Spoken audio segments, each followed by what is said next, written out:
In this video, I will show you how to add take profit and stop loss on Exness.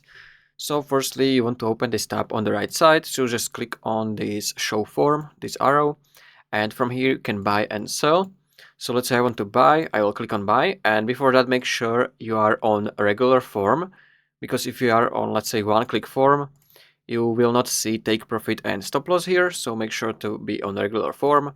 And then you just need to click on buy, and from here you want to set your volume, and then you can add take profit, so you can customize it with this plus button or minus, or you can even drag it on the chart. So if I click on it, you can drag it wherever you want, like this.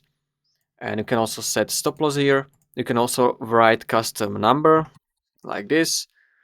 And then when we are ready, you just need to confirm, and this is how you can add take profit and stop loss. So if you found this video helpful, consider subscribing for more tutorials.